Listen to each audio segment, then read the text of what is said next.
यह Bible in one year का हिंदी प्रकरण है। 44वां दिन।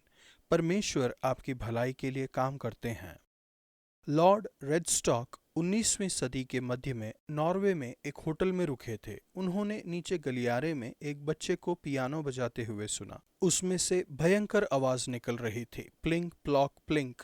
यह मुझे गुस्सा दिला रही थी। एक पुरुष आया और उसके बगल में बैठ गया और वह उसके साथ साथ बजाने लगा, रिक्त स्थानों को भरते हुए। इसका परिणाम हुआ एक शानदार धुन सामने आई। बाद में उसने पता किया कि उस लड़की के साथ में बजाने वाला पुरुष उसका पिता अलेक्जेंडर बोरोडिन था, जो कि प्रिंस इगोर ओपेरा का संगीतकार था। परमेश्वर आपको उनके साथ एक संबंध में बुलाते हैं जिसमें उनके साथ सहयोगिता शामिल है। मसीही विश्वास मुख्य रूप से इस बारे में है जो मसीह में परमेश्वर ने आपके लिए कर दिया है। हम सिर्फ दर्शक नहीं हैं, हमें इसकी प्रतिक्रिया करने के लिए बुलाया गया है। परमेश्वर हमें उनकी योजना में शामिल करते हैं। परमेश्वर आपके बगल में बैठते हैं और सभी बातें मिलकर भलाई ही को उत्पन्न करती हैं। रोमियो 8:28। वह हमारे जीवन के प्लिंक प्लॉन्क प्लिंक को लेकर कुछ सुंदर बनाते हैं। नीति वचन 4:20-27 तक। बुद्धिमानी से जीवन बिताएं। परमेश्वर की बुलाहट का जवाब देने में, उनके पथ पर बने रहने में, बुद्धिमानी से जीवन बिताने में और इस तरह से अपने जीवन को सुंदर बनाने में आपको एक भूमिका निभानी है। इस पद्यांश में हम खास तौर पर 4 क्षेत्रों को देखते हैं जिस पर आपको निगरानी रखनी है यदि आप लालसाओं पर जय पाना चाहते हैं।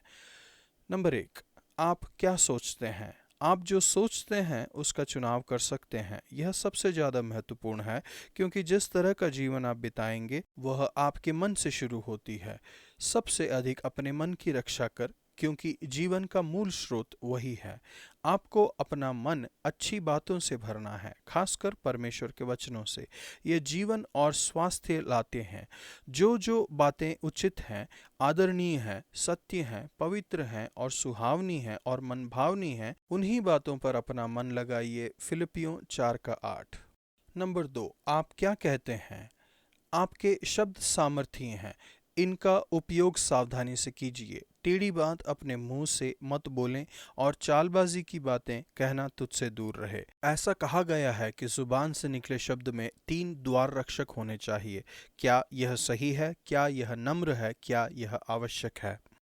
नंबर 3, आप क्या देखते हैं? अपनी आंखों पर निगरानी रखिए। आप जो देखते हैं उसके प्रति सावधान रहिए, खासकर टीवी और इंटरनेट के इस युग में। यीशु ने सचेत किया, यदि तेरी आंखें बुरी हो तो तेरा सारा शरीर भी अंधियारा होगा। लेकिन उन्होंने यह भी कहा है, तेरी आंख निर्मल हो तो तेरा सारा शरीर भी उजियाला होगा। मत्ती 6:22-23। नंबर 4, आप कहाँ जाते हैं? यदि आप इस बारे में सचेत हैं कि आपको कहाँ जाना है, तो आप बहुत सी लालसाओं पर ध्यान नहीं देंगे। अपने पांव धरने के लिए मार्ग को समथर कर, अपने पांव को बुराई के मार्ग पर चलने से हटा ले। इब्रानियों की पुस्तक का लेखक इस वचन से उदाहरण देता है। वह हमसे विनती करता है कि वह दौड़ जिसमें हमें दौड़ना है, धीरज से दौड़ें और विश्वास के कर्ता और सिद्ध करने वाले यीशु को ताकते रहें और अपने पांवों के लिए सीधे मार्ग बनाएं। इब्रानियों 12:1-2। प्रभु, मेरी जीभ की निगरानी कीजिए और मेरे मन की रक्षा कीजिए। मुझे आज बुद्धि से चलने में मदद कीजिए। नया नियम मत्ती 27:45-66 तक। उदारता से दें। यीशु ने भयावह कष्ट और परमेश्वर से असली जुदाई का अनुभव किया ताकि आप उनकी उपस्थिति का आनंद ले सकें। यीशु का परित्याग धार्मिक गुरुओं ने, उनके अपने परिवार वालों ने, उनके लोगों ने और उनके अपने शिष्यों ने किया था और अंत में यीशु ने बड़े शब्दों से पुकार कर कहा, एली एली लामा शबक्तानी, अर्थात हे मेरे परमेश्वर तूने मुझे क्यों छोड़ दिया। यीशु की वेदना के शब्द परमेश्वर से बिछुड़ने की सच्ची भावना को व्यक्त करते हैं। वह भजन संहिता 22:1 में कहते हैं, जो कि कष्ट, शोक और परमेश्वर से जुदा होने की व्यथा है। अय्यूब की पुस्तक में हमने देखा कि पवित्र शास्त्र किस तरह से मनुष्य के कष्टों, परेशानियों और जटिलताओं से भरा हुआ है। हालांकि हम क्रूस पर अपने कष्टों के प्रति परमेश्वर का अंतिम उत्तर देखते हैं। उन्होंने इसमें प्रवेश करने और इसे अपने ऊपर लेने का चुनाव किया। जॉन स्टॉट तकलीफों और क्रूस पर प्रतिक्रिया करते हैं, यदि यह दर्द क्रूस के लिए नहीं होता तो मैं परमेश्वर पर कभी विश्वास नहीं कर पाता। वास्तविक दुनिया में आप कैसे उस परमेश्वर की आराधना कर सकते हैं जो इसके प्रति प्रभाव शून्य था। फिर भी यीशु ने क्रूस पर हमारी तकलीफों को खुद पर ले लिया, जो कि पूर्ण एकता से परे है। उनके शब्द यह दर्शाते हैं कि उन्होंने किस तरह से बहुतों की छुड़ौती के लिए अपने प्राण दे दिए। वह मरे ताकि आप आज़ाद हो जाएं। यीशु को त्यागा गया ताकि आप और मैं परमेश्वर द्वारा अपनाए जाएं।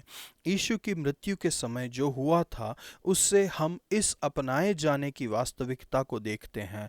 और देखो, मंदिर का पर्दा ऊपर से नीचे तक फट गया और दो टुकड़ा हो गया। इस संकेत का वर्णन इब्रानियों की पुस्तक में समझाया गया है। इस पर्दे ने लोगों को परम पवित्र स्थान से अलग रखा था, जो कि परमेश्वर की उपस्थिति है। इब्रानियों 9:3। अब यीशु के द्वारा और आपके लिए क्रूस पर उनकी मृत्यु के कारण आप परमेश्वर की उपस्थिति का और उनके साथ घनिष्ठ मित्रता का अनुभव कर सकते हैं।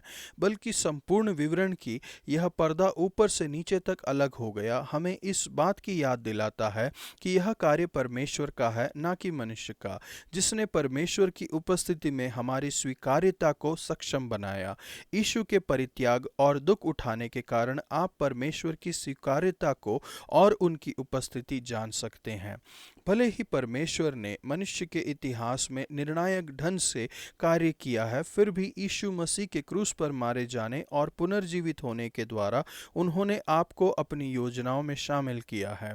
उन्होंने अरिमतिया के यूसुफ नामक व्यक्ति का उपयोग किया, जो यीशु का शिष्य बना, उस कब्र को खरीदने के लिए जहां पर यीशु को दफनाया गया था और जहां वे पुनर्जीवित हुए थे। आप अमीर हैं या गरीब, यह इतना मायने नहीं रखता, लेकिन यीशु ने आपके लिए जो किया है उसके लिए आप कैसे प्रतिक्रिया करते हैं और आपके पास जो है उसके साथ आप क्या करते हैं, यह मायने रखता है। यूसुफ ने उदारता से दिया और परमेश्वर ने उसके जीवन से कुछ सुंदर बनाया जिसे हर समय याद रखा जाएगा। प्रभु, आपका धन्यवाद कि आप मेरे लिए इन सब से गुजरे। आपका धन्यवाद कि आपने मुझे केवल क्षमा ही नहीं किया, बल्कि मुझे अपनी योजनाओं में हिस्सा लेने की अनुमति भी दी है। पुराना नियम निर्गमन 13 का 1 से 14 के 31 तक पूरी तरह से विश्वास करें। यीशु के द्वारा परमेश्वर के छुटकारे का पूर्वाभास पुराने नियम में है। जिस तरह से पर्दे के फटने के द्वारा परमेश्वर ने अपनी उपस्थिति का मार्ग खोला है, उसी तरह से परमेश्वर ने समुद्र को दो भागों में बांटने के द्वारा मार्ग खोला था। पूरे समय हम परमेश्वर द्वारा अपने लोगों को मिस्र से छुड़ाने की पहल देखते हैं। प्रभु तो तुमको वहां से निकाल लाया। उस दिन तुम अपने पुत्रों को यह कह के समझा देना कि यह तो हम उसी काम के कारण करते हैं जो यहोवा ने हमारे लिए किया था। प्रभु ने हमें अपने बलवंत हाथों से मिस्र से निकाला है। प्रभु हम लोगों को दासत्व के घर से निकाल लाया है। परमेश्वर अपने लोगों को ले गए। हालांकि दिलचस्प बात यह है कि परमेश्वर उन्हें छोटे मार्ग से नहीं ले गए। कभी कभी परमेश्वर आने वाले युद्ध के लिए हमें तैयार करने के लिए आसान मार्गों से न ले जाकर लंबे मार्ग से और परेशानियों में से ले जाते हैं। हालांकि अब वे मिस्र से बाहर थे और इसके बाद वे एक दूसरे से युद्ध नहीं करने वाले थे, फिर भी उन्हें पूरी तरह से परमेश्वर की सामर्थ और मार्गदर्शन पर विश्वास करने के लिए सीखना जरूरी था। प्रभु ने दिन में बादल के खंबे के द्वारा और रात में अग्नि के खंबे द्वारा उनका मार्गदर्शन किया। प्रभु ने उन लोगों का लगातार मार्गदर्शन किया। हमें व्यक्तिगत रूप में और परमेश्वर के लोगों के समाज के रूप में यही चाहिए, उनका लगातार मार्गदर्शन। कभी कभी हम ऐसी स्थिति में पड़ जाते हैं जहां से बाहर निकलने का कोई रास्ता नहीं होता। उनके पीछे मिस्री थे और उनके आगे समुद्र था। वे लोग बहुत ही भयभीत हो गए थे। फिर भी उन्हें छुड़ाने के लिए मूसा ने पूरी तरह से परमेश्वर पर भरोसा किया। उसने कहा, डरो मत, खड़े खड़े उस उद्धार का काम देखो जो यहोवा आज तुम्हारे लिए करेगा। प्रभु आप ही तुम्हारे लिए लड़ेगा। जब मैं ऐसी स्थिति में गिर जाता हूँ जहाँ मानवीय तौर पर बाहर निकलने का कोई रास्ता नजर नहीं आता, तो मैं अक्सर इस वचन पर वापस आ जाता हूँ। मूसा को अपनी भूमिका निभानी पड़ी। तू अपनी लाठी उठाकर अपना हाथ समुद्र के ऊपर बढ़ा और वह दो भागों में बंट जाएगा। बल्कि परमेश्वर की भूमिका ज्यादा कठिन थी। उन्होंने पानी को दो भागों में बांट दिया था। उदाहरण के लिए, जब हम किसी के लिए प्रार्थना करते हैं कि वह पवित्र आत्मा से भर जाए, तो परमेश्वर हमारा उपयोग करते हैं। आपको अपना हाथ बढ़ाकर प्रार्थना करनी चाहिए, लेकिन परमेश्वर लोगों को पवित्र आत्मा से भरते हैं। वह अपनी भूमिका निभाते हैं, तब भी वह आपको अपनी योजनाओं में शामिल करते हैं। परमेश्वर की भूमिका थी लोगों को छुड़ाना और उन्हें बचाना। प्रभु ने इस्राएल को छुड़ाया। आपका भाग है परमेश्वर पर भरोसा रखना। इस्राएलियों ने प्रभु का भय माना और यहोवा की और उसके दास मूसा की प्रतीति की। परमेश्वर चाहते हैं कि आप उनके साथ सहयोग करें। उन्होंने इसी तरह से अपनी सृष्टि को बनाया है, चाहे यह प्राकृतिक दुनिया हो जहां हम उगाते हैं और बढ़ाते हैं, या परमेश्वर का राज्य हो जहां परमेश्वर अपना राज्य लाते हैं। फिर भी आपको अपनी भूमिका निभानी है। प्रभु, आपका धन्यवाद कि आपने कठिन भूमिका निभाई है, लेकिन आपने मुझे अपने राज्य का हिस्सा बनने दिया और मुझे एक भूमिका निभाने दी। कृपया मुझ में से सभी प्लिंक प्लॉन्क प्लिंक ले लीजिए और इसे किसी सुंदरता में बदल दीजिए। मत्ती 27, 52 और 53। और कब्रें खुल गई और सोए हुए पवित्र लोगों की बहुत लौतें जी उठी, और उसके जी उठने के बाद वे कब्रों में से निकलकर पवित्र नगर में गए और बहुतों को दिखाई दिए। इससे हर कोई भयभीत हो गया होगा। यह उस चमत्कार का प्रमाण था कि उस दिन कुछ अनोखा हुआ था। आज का वचन, यहोवा आप ही तुम्हारे लिए लड़ेगा, इसीलिए तुम चुपचाप रहो। निर्गमन 14 का 14।